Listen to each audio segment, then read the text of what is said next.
dalam sejumlah diskusi bahwa sebenarnya ini menjadi konfirmasi untuk kesekian kalinya bahwa sudah selesai, KIB maksudnya sudah bagaimana, Mas mengalami Umam? penggeroposan. Iya. Sudah selesai itu maksudnya apa? Bubar? Kalau misal kita cermati pengambilan keputusan, tadi disampaikan oleh Gus Romi bahwa pengambilan keputusan dari masing-masing partai tidak bisa mengintervensi kedaulatan partai. Tetapi tentu kita paham konteks koalisi, konteks kerjasama yang diklaim sebagai sebuah upaya untuk menghadirkan kepemimpinan baru, maka seharusnya diambil pada konteks pemahaman yang sama. Tetapi kalau misal kemudian berbeda-beda, maka sebenarnya esensi dari koalisi itu tidak ada. Dan itu dikonfirmasi. Yang kedua, bicara tentang siapa cawapres yang akan mendampingi. Yang ketiga, timing tentunya. Jadi terkait dengan cawapres, kami sudah bersepakat tentang kriteria sejauh ini ya.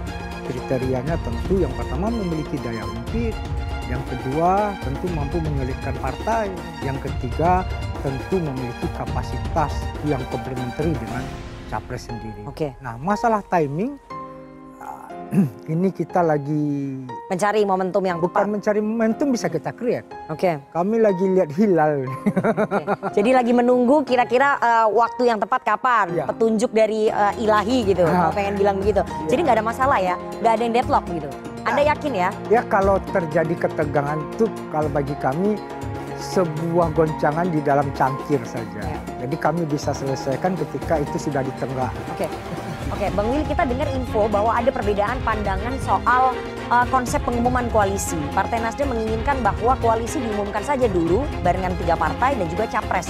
Cawapresnya nanti belakangan saja kalau bisa mendekati pendaftaran. Sementara Demokrat menginginkan sebaliknya, harus diumumkannya bersamaan 3 partai, koalisi, kemudian capres dan juga cawapres. Betul seperti itu? Ada perbedaan pandangan soal itu? Prediksi Demokrat bakal berbelok ke Ganjar, Nasdem, dan PKS. Beralih ke Prabowo, loyalis Jokowi cuman ada 2 paslon.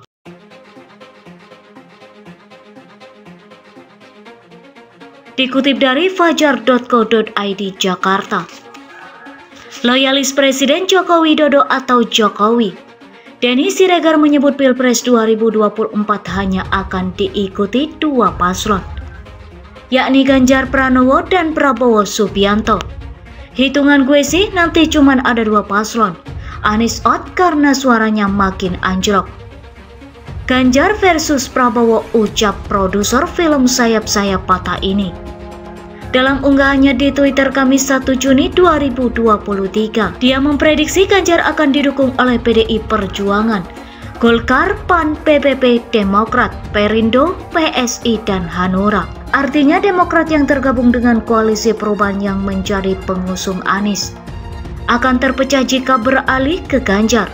Begitupun koalisi Indonesia Bersatu atau KIB yang terdiri dari Golkar, PAN, dan PPP. Sedangkan Prabowo kata dia akan didukung oleh Gerindra, PKB, PKS, Nasdem. Jika Nasdem dan PKS ke Prabowo, koalisi perubahan otomatis bubar. Partai Ganjar, PDIP, Golkar, PAN, PPP, Demokrat, Perindo, PSI, Partai Prabowo, Gerindra, PKB, PKS, Nasdem. Gimana, keren kan? Tandas pegiat media sosial ini. PDI Perjuangan baru-baru ini mengatakan ingin jumlah pasangan calon presiden dan calon wakil presiden ideal di 2024 nanti hanya 2. Menurutnya hal ini untuk memastikan pemilihan presiden atau pilpres selesai dalam 1 putaran. Sedangkan partai yang menginginkan agar pilpres 2024 diikuti lebih dari 2 paslon seperti Demokrat, Golkar, dan PKB alasannya demi menghindari polarisasi seperti yang terjadi pada 2019. Pada intinya ketentuan presidensial threshold atau ambang batas pencalonan presiden sebagaimana diatur dalam pasal 122 Undang-Undang Nomor 7 Tahun 2017 tentang Pemilu yang menyatakan parpol atau gabungan parpol yang memiliki minimal 20% kursi di DPR atau 25% suara sah secara nasional pada pemilu. Anggota DPR sebelumnya yang dapat mengajukan capres atau cawapres. Sehingga syarat minimal adalah 20% kursi di DPR atau 115 kursi di DPR. Berdasarkan hasil survei nasional Foxpol Center Research and Consulting, pada 7 November 2022 lalu menunjukkan bahwa mayoritas responden, yakni sebanyak 59,3% menginginkan cukup 2 pasangan calon presiden.